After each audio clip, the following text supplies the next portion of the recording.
దేవిప్రసాద్ గారు, సహజంగా గత 3 ఎన్నికల్లో గోపీనాథ్ గారు తిరుగులేని విజయాలు సాధిస్తూ వచ్చారు. అకాల మరణం చెందారు. ఒక ఉప ఎన్నిక అనివార్యమైంది. ఇప్పటికే నాకు తెలిసి కేటీఆర్ గారు దాదాపు డివిజన్ స్థాయి మీటింగ్లన్నీ కూడా కండక్ట్ చేసినట్టుగా ఉంది. జూబ్లీస్ అసెంబ్లీ నియోజకవర్గానికి సంబంధించి పూర్తిగా డివిజన్ లెవెల్లో ఛాలెంజ్ చేస్తూ ఉన్నారు. ఆయన ఖచ్చితంగా గెలవబోతూ ఉన్నారు. అలాగే గతలో ఎమ్మెల్యేగా ఉన్నటువంటి కాంగ్రెస్ విష్ణువర్ధన్ రెడ్డి గారు కూడా ఇప్పుడు బీఆర్ఎస్లోనే ఉన్నారు. ఇంకా చాలామంది ముఖ్యమైన నాయకులు ఉన్నారు. అయితే ఇక్కడ ఒక సమస్య వస్తుంది దేవిప్రసాద్ గారు. అంటే ఆశావాదులు బీఆర్ఎస్లో చాలామంది ఉన్నారు. ఎప్పటి నుంచో గోపీనాథ్ గారు ఉన్నప్పుడు కూడా ఆ సీటు దక్కించుకోవాలి విశ్వ ప్రయత్నాలు చేసిన వాళ్ళు ఉన్నారు, ఆయనకి కాకుండా. బట్ ఇప్పుడు ఉప ఎన్నికలో శ్రీమతి గెలిస్తే మళ్ళా ఆ కుటుంబానికే అధికారం పరిమితం అయిపోతుందని ఇబ్బంది పెట్టే పరిస్థితులు, దొడ్డిదారి అగ్రిమెంట్లు ఏమన్నా ఉంటాయా? ఒకటి. 2, కాంగ్రెస్ రూలింగ్లో ఉన్నది. చాలా మేరకు ఎంఐఎం గతంలో మీతో ఉన్నది, ఇప్పుడు కాస్త అటు ఇటుగా కాంగ్రెస్తో ఉంటున్న పరిస్థితి కనపడదు. స్పష్టంగా మీదే ఉన్నప్పుడు అంత ఎవిడెంట్గా అయితే కలిసి లేదు, కానీ కొంత సయోధ్య వాళ్ళు ఎప్పుడు కూడా అధికార పక్షంతో సెయిల్ అవటం మనం చూసాం, మీరున్నప్పుడైనా అంతకుముందైనా. సో ఎంఐఎం ఎలాంటి స్టాండ్ తీసుకుంటుంది? ఎంఐఎం అభ్యర్థిని పెడుతుందా?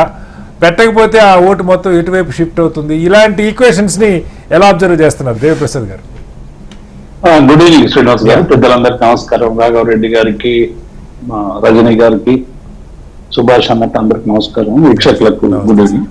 అంటే జుబ్లీది ఉప ఎన్నిక శ్రీనివాస్ గారు, ఎందుకంటే ఒక అసహజ మరణం వల్ల, ఎందుకంటే గోపీనాథ్ గారు మొన్న జస్ట్ ఒక 2 years బ్యాకే బ్రహ్మాండమైనటువంటి మెజార్టీతో ఎన్నికయ్యారు. తర్వాత కాన్స్టెంట్ గా 3 సార్లు కూడా ఎన్నికైనటువంటి నాయకుడు. సహజంగానే అది ఒక ప్లస్ పాయింట్ మాకు. రెండవది ఇంకొకటి ఏంటంటే ఓఆర్ఆర్ లోపు, అంటే మొత్తంగా హైదరాబాద్ నగరంలో ఉన్నటువంటి అర్బన్ ఓటర్స్ అందరూ కూడా కొంత రూరల్ లో మాకు వ్యతిరేక పవనాలు వీసినా అర్బన్ లో ఇక్కడ 23-24 నియోజకవర్గాల్లో బ్రహ్మాండంగా ప్రజలందరూ కూడా మాకు పట్టం కట్టడం వల్ల ఒక బలమైనటువంటి ప్రతిపక్షంగా నిలబడగలిగినటువంటి మాట వాస్తవం. కాబట్టి ఈ 2 సంవత్సరాల కాలంలో ఇక్కడ ఒకటి గోపీనాథ్ గారు చేసినటువంటి, ఆయన తెలుగుదేశంలో కొద్ది కాలం ఉండి తర్వాత బీఆర్ఎస్ రావడం, 18లో 23లో గెలవడం, అకాల మరణం చెందడం, ఇవన్నిటి వల్ల ఆయన చేసినటువంటి అనేక కార్యక్రమాలు కావచ్చు, లేకుంటే పనులు కావచ్చు, ప్రజలతో ఉండేటువంటి రెగ్యులర్ అప్రోచ్ కావచ్చు, ఇదంతా కూడా డెఫినెట్ గా ఇప్పుడు మా పార్టీకి పనిచేస్తుంది అనేటువంటి విషయాన్ని నేను ఈ సందర్భంగా గుర్తు చేస్తాను. రెండవది, ఈ 2 సంవత్సరాల కాలంలో కాంగ్రెస్ పార్టీ రేవంత్ రెడ్డి గారి నాయకత్వంలో ఇచ్చినటువంటి హామీల వైఫల్యం అనేటువంటిది కూడా ఒక ప్రధానమైనటువంటి పాత్ర పోషించేటువంటి అవకాశం. ఇంతకుముందే రజనీకాంత్ గారు చెప్పినట్టు అనేక ఆశలతో పేదలు గాని, మధ్యతరగతి ప్రజలు గాని, అనేక మంది గాని చాలా ఆశలతో కాంగ్రెస్ పార్టీ మీద ప్రజలు ఏమనుకుంటున్నారు శ్రీనివాస్ గారు, ఒక పరిపాలన కంటే మెరుగైన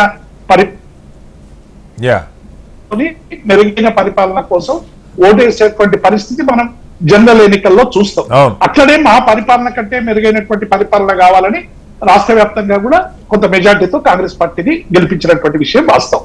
కాబట్టి వాళ్ళు ఇచ్చినటువంటి హామీల వైఫల్యం చాలా స్పష్టంగా ఇక్కడ కనబడతా ఉంది. వాళ్ళు ఇచ్చిన బస్ ఫ్రీ అనేటువంటి అంశం కావచ్చు, 200 యూనిట్లు, చిన్న ఏవి ఇచ్చినా కూడా మెజారిటీగా ఉండేటువంటి అంశాలు అర్బన్ లో ఉన్నటువంటి ప్రధానమైనటువంటి అంశాలు ఏమున్నాయి సార్? మిస్ అయిన అమలు కానివి, ఇచ్చిన హామీలు స్పష్టంగా చాలా ఇప్పుడు ఇక్కడ స్లమ్ ఏరియా అయినా లేకుంటే మధ్య తరగతులు అయినా ఇప్పుడు వాళ్ళు ఇస్తా అన్నది మహిళలకు అందరికి కూడా 2,500 రూపాయలు ఇస్తామని చెప్పేది.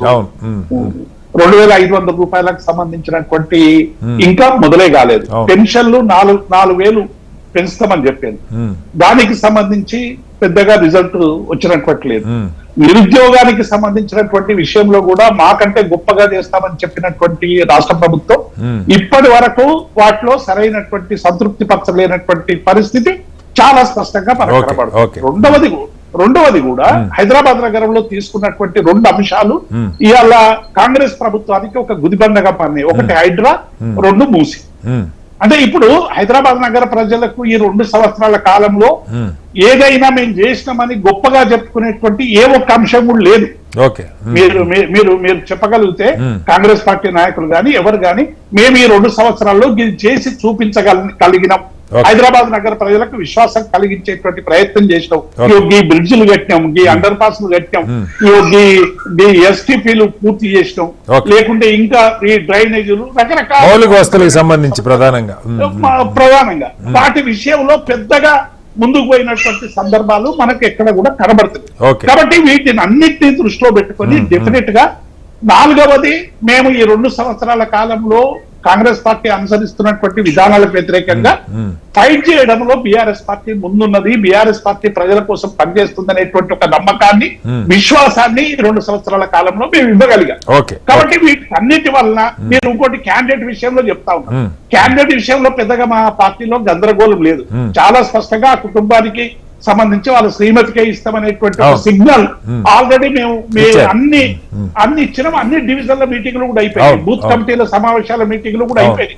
కాబట్టి మా దగ్గర తప్పకుండా ఈ సీట్ ఇవ్వకపోవడం వల్ల వచ్చేటువంటి గందరగోళ సీట్ ఇవ్వకపోవడం వల్ల ప్రత్యక్షంగా ఎవరు పెద్దగా ఏం మాట్లాడరు, కానీ పరోక్షంగా ఒకసారి మళ్ళీ అదే కుటుంబానికి వస్తే భవిష్యత్తులో మనకు అవకాశాలు రావు అనుకునే పరిస్థితి ఉండదంటారా దేవిప్రసాద్ గారు? అంటే సహజంగా ఉంటుంది, అసలే ఉండకుండా ఎట్లుంటది శ్రీనివాస్ గారు, ఉండేటోళ్ళ దగ్గర ఉంటది కానీ మెజారిటీ కాదు చెందేంత స్థాయిలో పనిచేయదు అనేటువంటి విషయాన్ని మేము స్పష్టం చేస్తాం. కాబట్టి ఇవన్నీ దృష్టిలో పెట్టుకొని మేము పనిచేస్తా ఉన్నాం. Right sir.